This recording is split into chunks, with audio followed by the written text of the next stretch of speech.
Glória a Deus. Meus amados irmãos, nesta noite daremos prosseguimento ao nosso estudo acerca do movimento neopentecostal brasileiro. Por que estamos estudando este movimento? Porque sentimos e vemos a necessidade de a Igreja do Senhor ser esclarecida a respeito deste movimento dito evangélico, que está avançando de forma vertiginosa, não somente no Brasil, mas em todo o mundo. Só que um fato interessante é que, a respeito deste movimento, do movimento neopentecostal, é que ele está sendo mais exportado do Brasil para outras nações do que recebendo de outras nações para cá, ouvindo de outras nações para cá. A princípio, os propagadores do movimento neopentecostal vieram da América do Norte para o Brasil.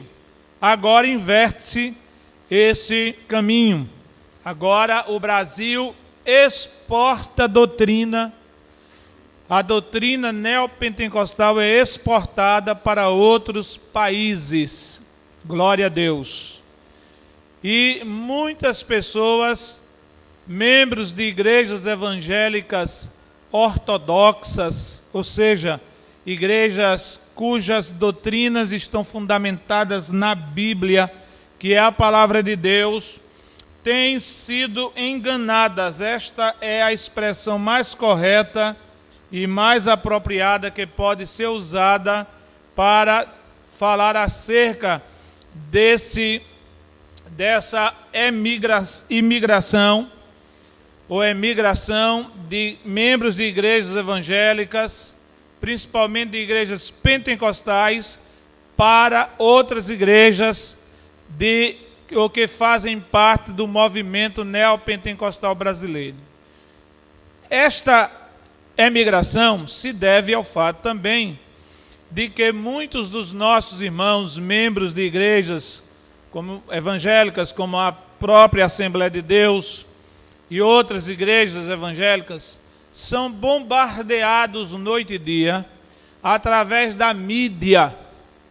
A mídia falada, a mídia televisiva, acerca das promessas que o movimento neopentecostal brasileiro faz, promessa de prosperidade, de cura, de libertação, de vitória, só de bênçãos.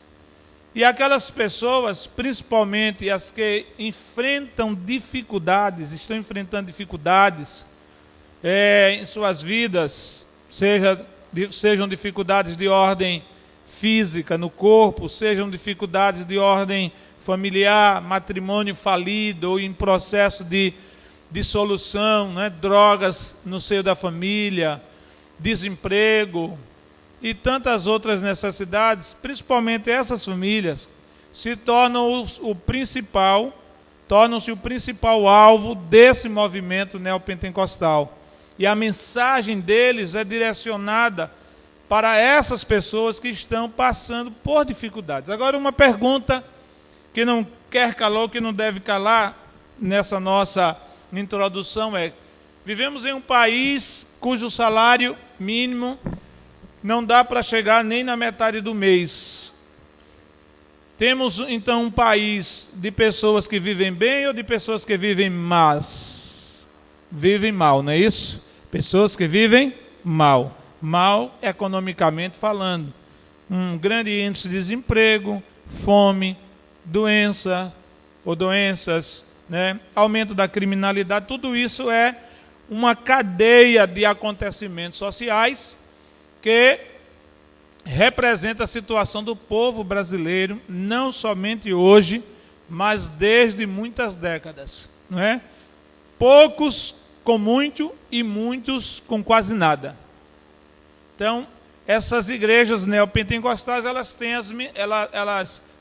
direcionam suas mensagens para essa classe, principalmente a classe baixa, a classe que está na base da pirâmide social, certo? Então, em razão de tudo isso, nós precisamos conhecer esse movimento, saber se ele procede de Deus, se não procede de Deus, quais são suas doutrinas, não é? O que é que eles prometem, se essas doutrinas, se essas promessas são válidas, se são aprovadas pelo Senhor, para não sermos enganados. Amém, irmãos? Por isso que estamos trazendo esse estudo importante. Já disse aos irmãos que vou transformá-lo em livro. Já estou preparando, na verdade, o material. Glória a Deus. Então, já estudamos alguns tópicos. Eu vou só passar rapidinho para os irmãos. Já vimos o panorama do protestantismo no Brasil, não é? Atualmente, protestantes históricos, pentecostais e neopentecostais. Né? Protestantes históricos são os presbiterianos, batistas, metodistas, etc.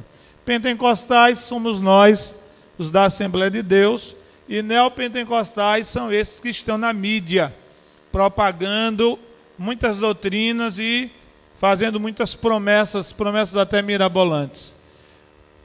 O panorama do protestantismo brasileiro anterior ao movimento pentecostal, já estudamos isso aqui, antes do movimento pentecostal, que é o nosso movimento, que é representado principalmente pela Assembleia de Deus. Antes de os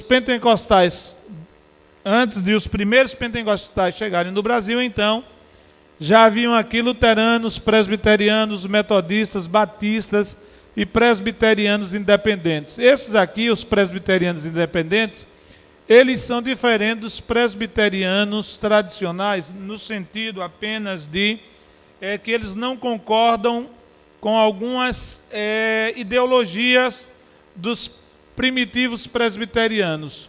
E esse movimento aqui, presbiterianos independentes, surgiu principalmente porque em 1903, aqui está a data do surgimento deles, alguns líderes da igreja presbiteriana, alguns líderes brasileiros, pastores brasileiros presbiterianos, eles discordaram de missionários presbiterianos que chegaram aqui no Brasil e eram maçons.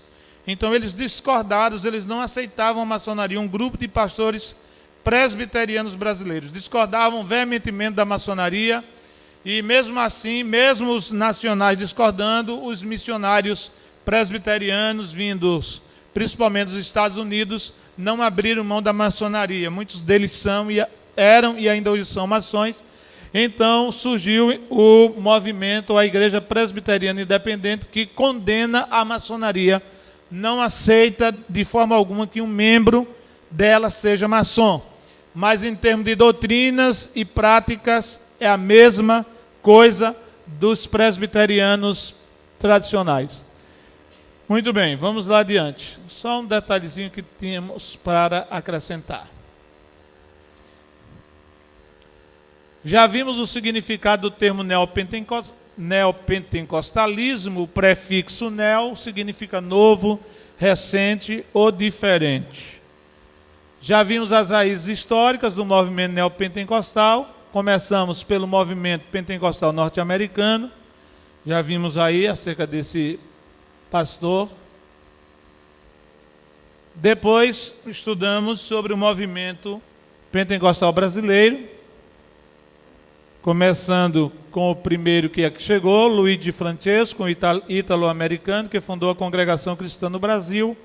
Aqui é a sede da Igreja Congregação Cristã no Brasil, no Brás. É um mega templo. Eu já passei na frente, fui a propósito no Brás conhecer, e é um mega templo, um templo colossal. Acho que outros irmãos aqui devem conhecer também. Divanilto deve conhecer lá a Congregação Cristã no Brás, a matriz. Conhece? Quem conhece mais? Acho que mais ninguém. Se você for a São Paulo, dê um pulinho no Brás, que é um bairro central, você vai conhecer. Você pode dar uma olhada nesse templo. É um mega templo, muito grande. Cabe aí não sei quantas mil pessoas. Muito bem. Depois chegaram os pentecostais da Assembleia de Deus, os missionários Daniel Berg e Gunnar Wingre, que fundaram a Assembleia de Deus. Aqui está a foto de um dos primeiros templos, construído ainda pelos pioneiros da Assembleia de Deus. Os estudiosos do movimento neopentecostal, ou do pentecostalismo brasileiro, dividem o mesmo em 3 fases ou ondas. A primeira onda, quem são? Pentecostais. A segunda onda? Pentecostais de transição. E a terceira onda? Neopentecostais. Eles dividem para facilitar o estudo do movimento pentecostal brasileiro.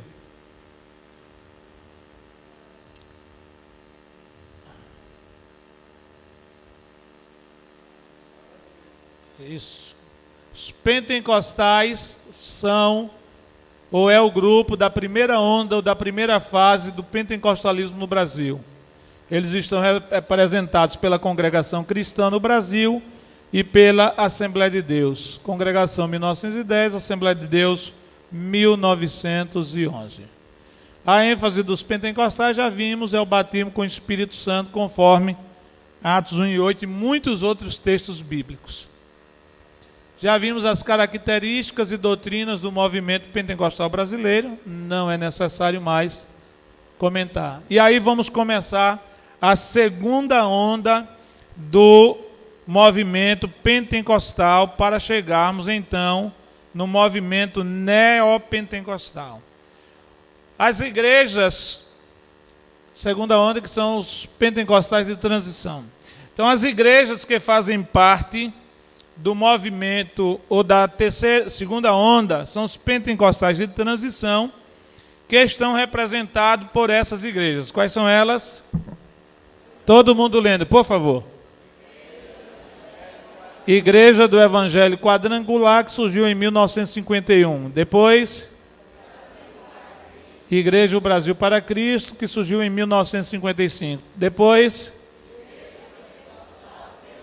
Igreja Pentecostal Deus é Amor, 1962. Seguindo, surgiu em 1960 a Igreja Cristã Nova Vida. E depois dessas principais, surgiram então outras igrejas menores. Vamos ver alguns detalhes a respeito dessas igrejas principais. A primeira qual é? A Igreja do Evangelho Quadrangular. Ela surgiu por volta de 1950, 1955. A fundadora foi essa jovem aqui, a Aimee Semple McPherson. Era uma americana missionária que veio para o Brasil com o propósito de evangelizar. Essa jovem nunca casou-se. Ela consagrou a vida dela inteiramente a Deus e diz os historiadores, os seus biógrafos, que ela foi uma grande mulher, uma grande serva de Deus com uma visão missionária extraordinária. A Igreja do Evangelho Quadrangular, ela começou em tendas. Foi uma estratégia muito interessante, porque eles escolhiam cidades para montar a tenda. Essa era uma tenda muito grande, tipo um circo, né? E eles montavam a tenda em uma cidade e convidavam as pessoas para participarem do culto, dos seus cultos, certo? E as pessoas afluíam para o culto nessa tenda, ouviam a mensagem do Evangelho, se convertiam. Eles desmontavam a tenda e partiam para outra cidade. E na cidade de onde ele saía, deixava já lá uma casa de oração, um templozinho alugado, uma casa alugada, para acomodar os crentes que se decidiam. Não é? Então eles começaram assim e avançaram, principalmente na região sudeste, São Paulo, Rio de Janeiro e a região sul. O símbolo da Igreja do Evangelho Quadrangular é este aqui: a cruz, a pomba, o cálice e a coroa. A cruz representa a salvação, a cruz o Espírito Santo, aqui representa o sacrifício de Jesus. Jesus Cristo salva, Jesus Cristo batiza com o Espírito Santo, aqui a cura divina, Jesus Cristo cura, e a coroa, Jesus Cristo leva para o céu. Esta é a mensagem fundamental da Igreja do Evangelho Quadrangular. A cruz, Jesus Cristo salva; a pomba, Jesus Cristo batiza com o Espírito Santo, porque os pentecostais de transição eu já expliquei, mas vou voltar a explicar para que a igreja fixe bem, os irmãos gravem bem isso aí. de transição, porque eles não eram mais pentecostais como os pentecostais, os pioneiros pentecostais, né, os pentecostais primitivos, como a Assembleia de Deus e Congregação Cristã. Eles também não eram neopentecostais ou novos pentecostais, eles eram um grupo do meio, ficou no meio desse caminho aí. Nessa jornada do avanço do movimento pentecostal, os pentecostais de transição, eles ficaram no meio, porque eles trouxeram, são chamados assim porque eles criaram algumas doutrinas que os pentecostais tradicionais, principalmente os da Assembleia de Deus, não tinham. Então eles vão enfatizar isso. A Igreja do Evangelho Quadrangular, ela trouxe uma inovação para o culto no Brasil. Até então, no meio pentecostal, não era usado a tal da guitarra. A guitarra, não sei se vocês sabem, mas ela surge justamente, o uso da guitarra no culto surge justamente na Igreja do Evangelho Quadrangular. Eles vão fazer uso da guitarra, de bateria, e vão trazer assim mais um estilo musical americano para os cultos no Brasil. Os pentecostais, como a Assembleia de Deus e Congregação Cristã, eles tinham mais bandas de música. A Assembleia de Deus ainda hoje mantém essa tradição, como também a Congregação Cristã. Em toda a Congregação Cristã, geralmente tem um grupo de músicos que tocam instrumento de banda de música, certo? Como saxofone, trombone, enfim, uma banda de música. Era essa a tradição ou uso de instrumento no meio dos pentecostais tradicionais. A Igreja do Evangelho Quadrangular, quando ela surge como uma igreja também considerada pentecostal, ela insere, ela não vai querer no culto as bandas de música, ela vai trazer a guitarra, a bateria e outros instrumentos de percussão para o culto, copiando o modelo norte-americano, porque os fundadores da congregação, da Igreja do Evangelho Quadrangular, eles eram americanos, né? A IMI era americana. Muito bem. Depois temos a igreja, vamos lá? Igreja, irmãos, o Brasil para Cristo. A Igreja do Brasil para Cristo foi fundada pelo missionário Manuel de Melo.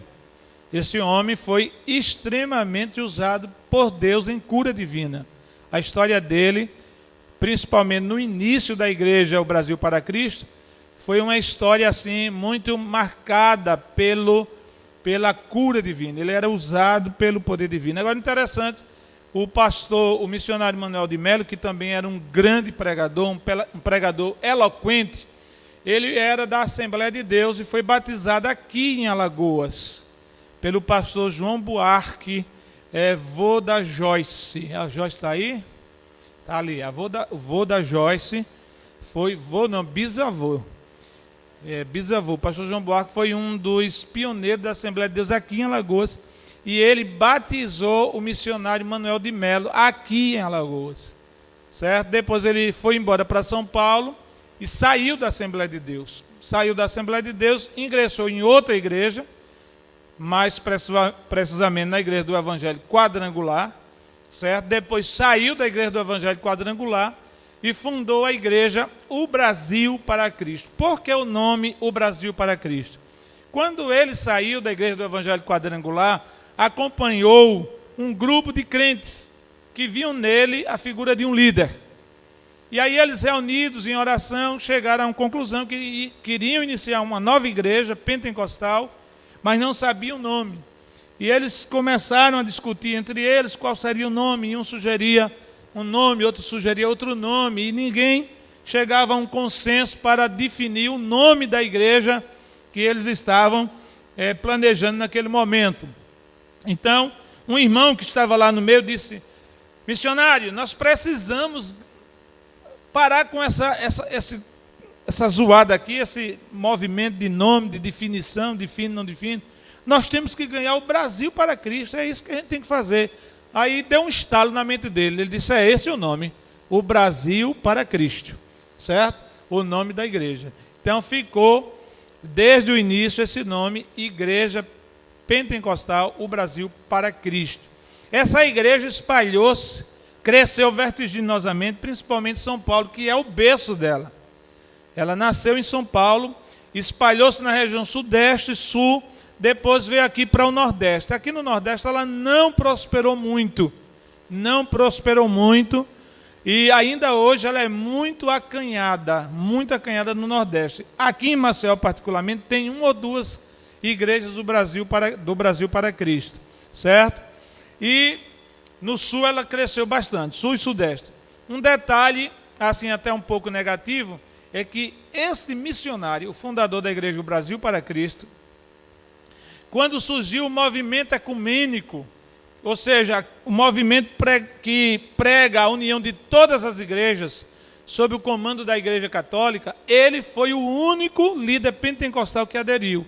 Até hoje, a Igreja do Brasil para Cristo é a única igreja pentecostal que permanece ligada ao Conselho Mundial de Igrejas, que é um conselho ecumênico, cuja diretriz vem pela Igreja Católica. Então, isso é uma nódoa na história da Igreja o Brasil para Cristo. Vamos prosseguir. Depois aparece quem, irmãos? Quem nunca ouviu falar na Igreja Pentecostal Deus é Amor do missionário Davi Miranda? Não é? Davi Martins de Miranda. Esse também foi da Assembleia de Deus.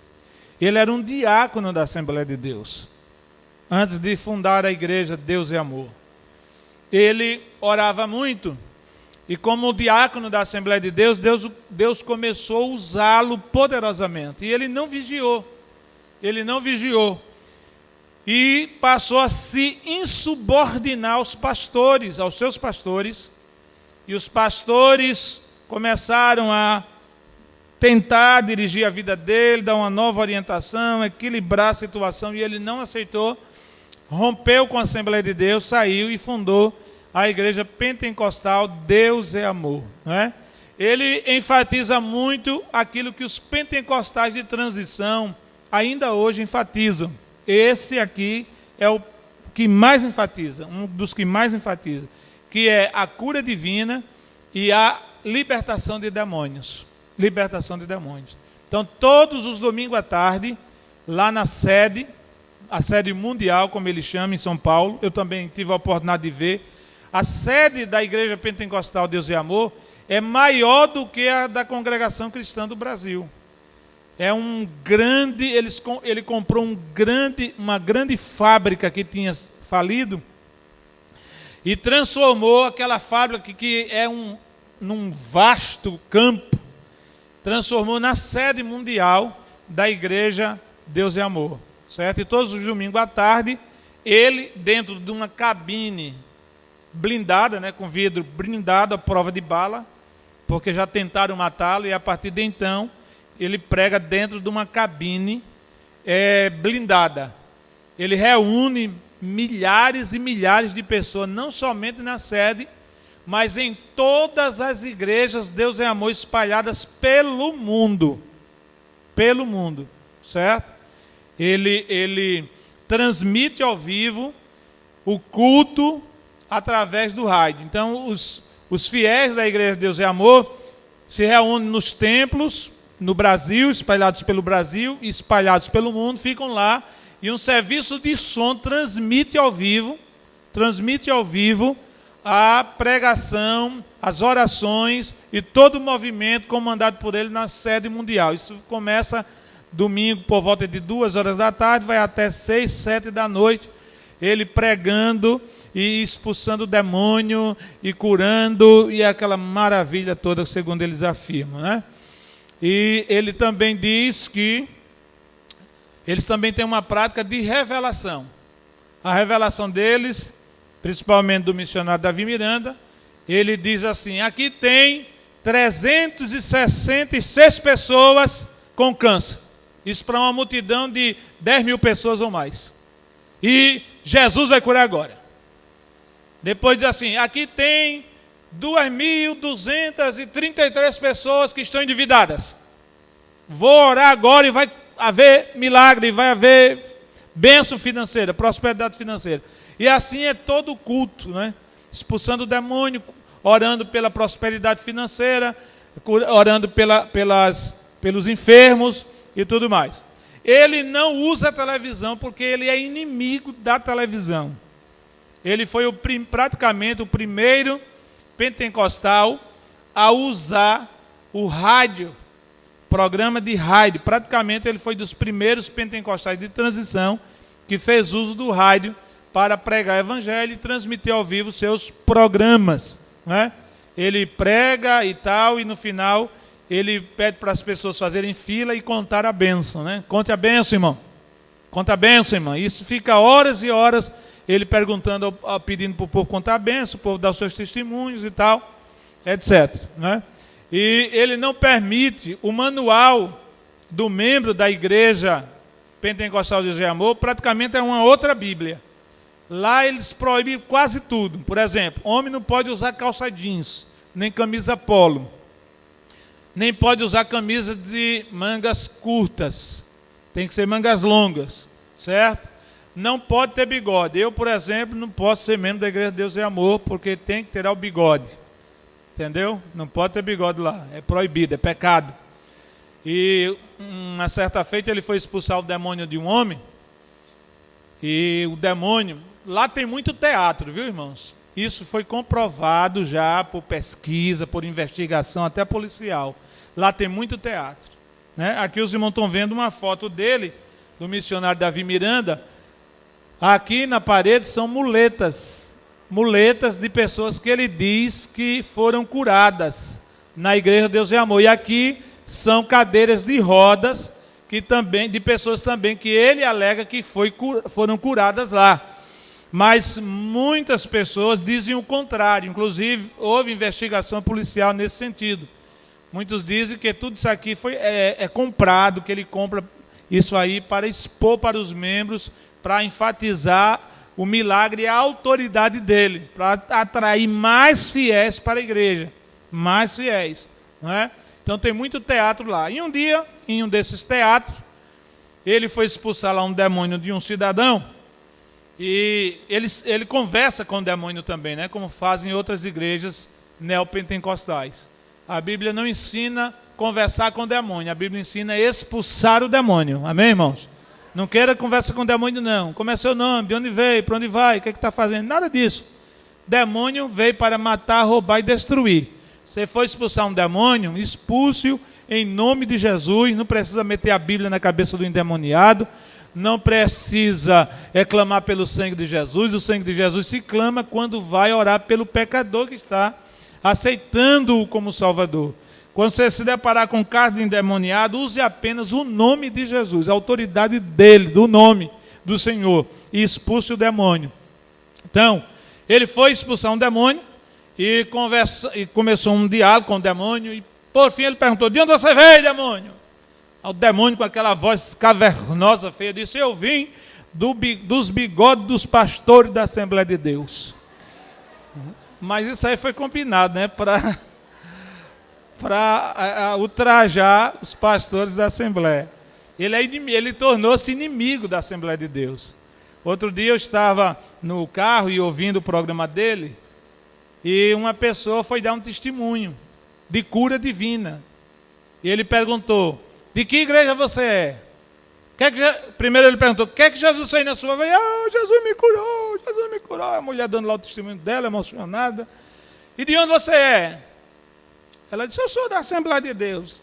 E os pastores da Assembleia de Deus perderam o poder, que não estão mais orando, é preciso vir para cá, para Jesus curar? Perderam o poder, estão tudo desgraçados, derrotados para lá.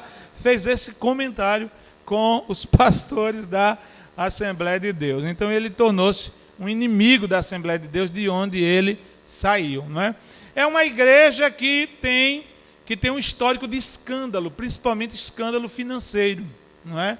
Ele mora numa mega mansão em São Paulo, com um muro muito alto, e ao longo do muro é aquelas guaritas com segurança, porque ele tornou-se um líder religioso dos mais ricos do Brasil, como é o comum entre essa liderança neopentecostal. Eles enfatizam muita cura, muito milagre, muita prosperidade, mas para a pessoa receber isso, tem que primeiro dar, tem que primeiro pagar pela bênção. Então aí eles são muito ricos mesmo, e Davi Miranda não é uma exceção. Vamos seguir. Depois apareceu a Igreja Cristã de Nova Vida, cujo fundador é o bispo Robert McAllister, que veio do Canadá. Esse era um canadense que veio para o Brasil em 1950, era ligado à Assembleia de Deus lá. Quando chegou aqui, em 1960, desligou-se e fundou a Igreja Cristã de Nova Vida. Depois, nós estaremos vendo mais alguns detalhes a respeito da Igreja Cristã de Nova Vida. Vamos lá. Isso.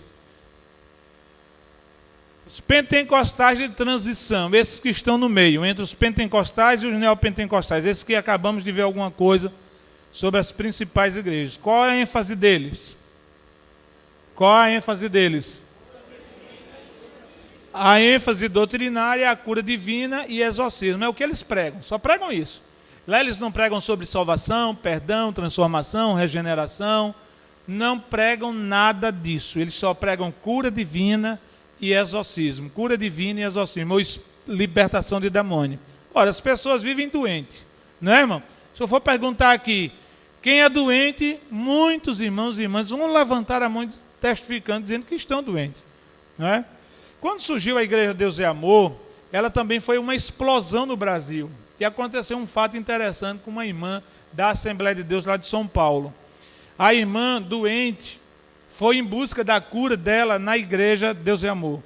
E lá o Davi Miranda orou por ela e testificou que ela estava curada. E aquela irmã voltou para casa se sentindo bem, se sentindo curada mesmo. Ela não passou a não sentir mais o mal que lhe incomodava.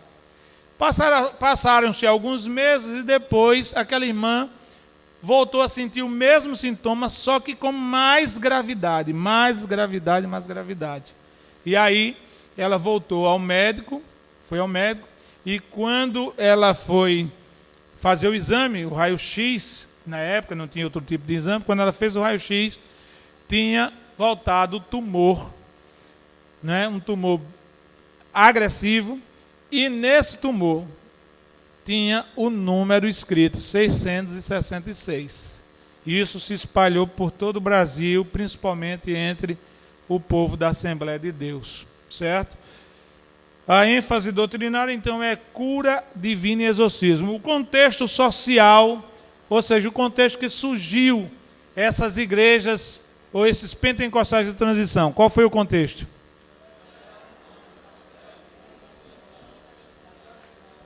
A aceleração do processo de urbanização das grandes cidades. Vou explicar o que é isso aqui.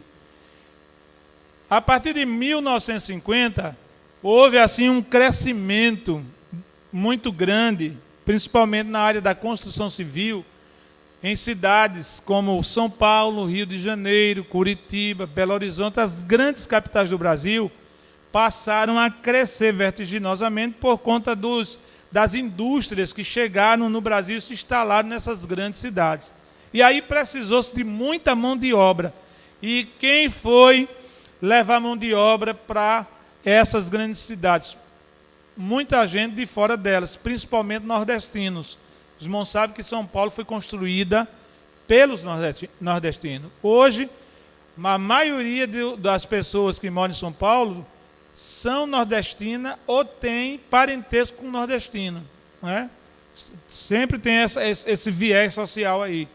Então, essas pessoas deixavam os campos, as regiões rurais, para ir aventurar a sorte em São Paulo. Iam naqueles paus de arara, muitos deles nem chegavam em São Paulo, morriam ao longo do caminho, o carro virava, era uma luta.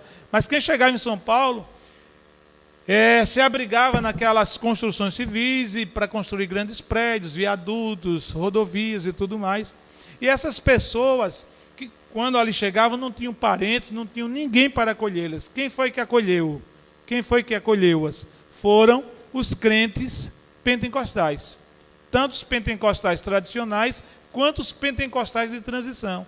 Então, um irmão que trabalhava na construção civil pregava para aquele companheiro, aquele colega que não era crente, porque esta é uma característica muito forte dos pentecostais, a evangelização, o testemunho pessoal, né, a evangelização pessoal, e aquelas pessoas iam aceitando, e as igrejas acolhiam aqueles nordestinos, aquelas pessoas que iam de outra parte para São Paulo.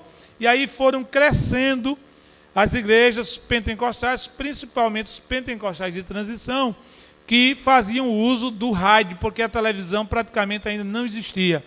E aí houve esse crescimento grande em razão da aceleração do processo de urbanização das grandes cidades. A evangelização, já falei, né?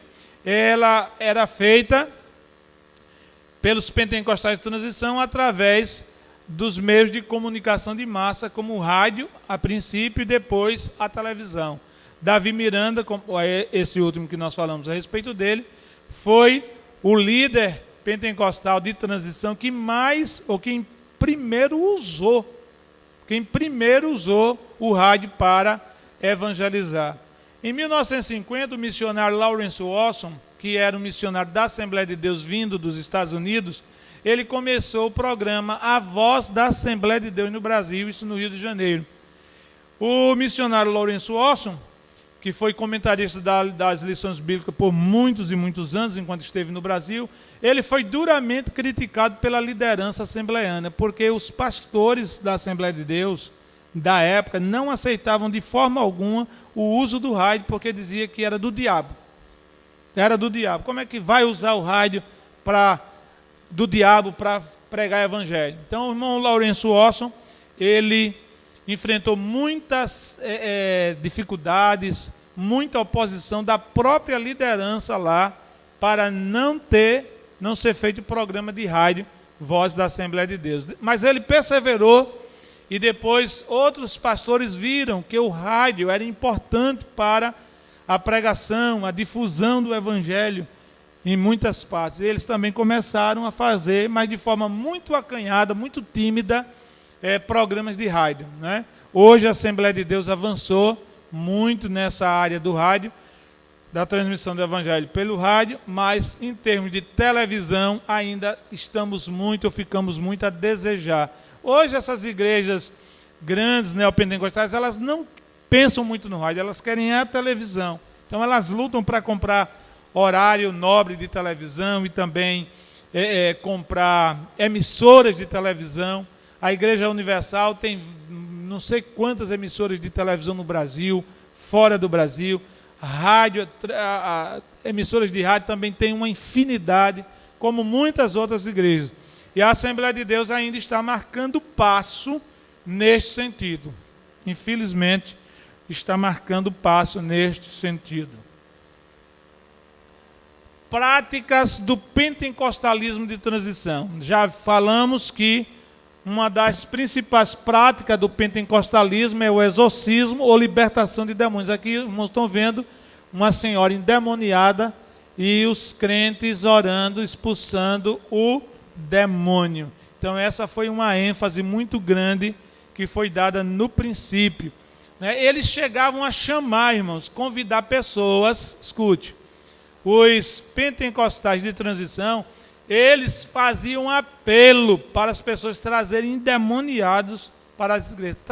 Venha e traga endemoniados para serem libertos aqui, certo? Então, era uma prática muito comum e ainda hoje é. Outra prática do pentecostalismo de transição foi a oração do copo d'água, né? A água ungida. Então, pregador lá, pentecostal, Davi Miranda e outros, pregava, no final dizia assim: coloque sobre o seu rádio, sobre o seu receptor, um copo de água que eu vou orar, e quando eu terminar de orar, você tome essa água que você vai ficar curado de tudo, né? E as pessoas faziam isso, e ainda hoje fazem.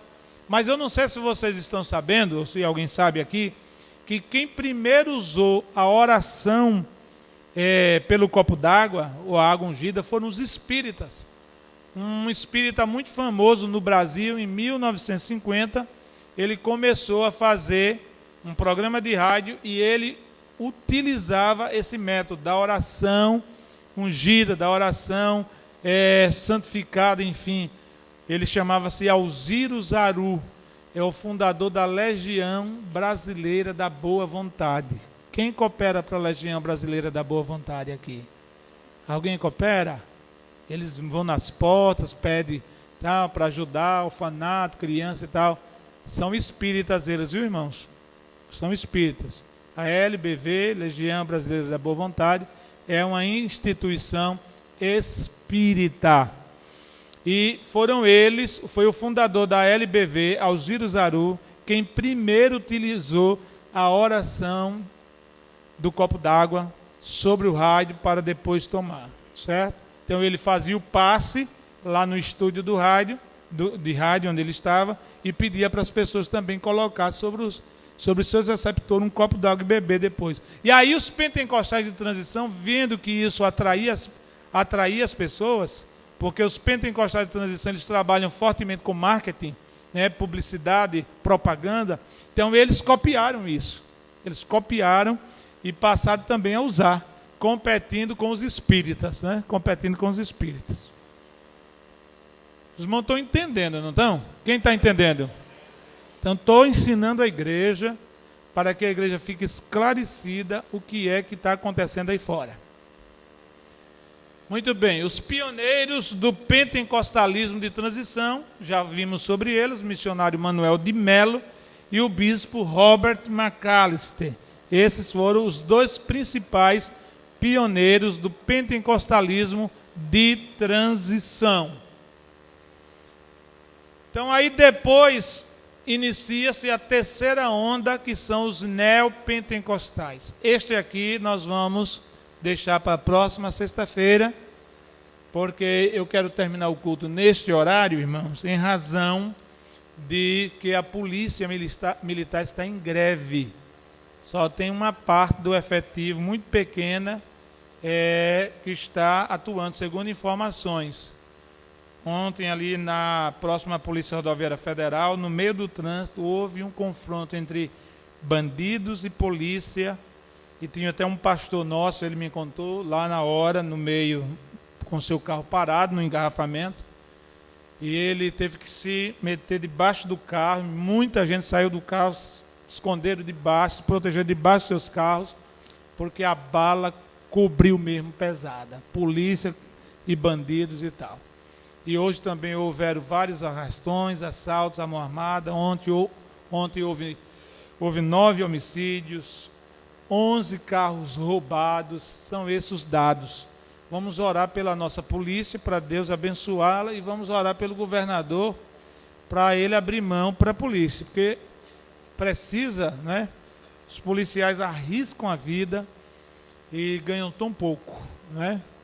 E só tem uma forma de chamar a atenção do governador, é fazendo greve. Vamos orar para Deus quebrantar o coração dele e dar o aumento, e essa greve termina o mais breve possível. Amém, irmãos? O nosso secretário está presente. Eu preciso da lista dos irmãos que vão ser batizados. Pois não, querida?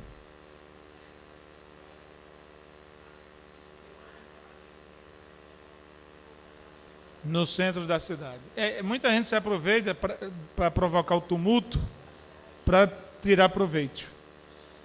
Quando terminar o culto, irmãos, vocês já sigam para casa, ninguém fica aí pelas portas conversando, ninguém se detenha com nada. Terminou o culto, casa, fecha as portas, fica lá dentro de casa, orando para Deus guardar.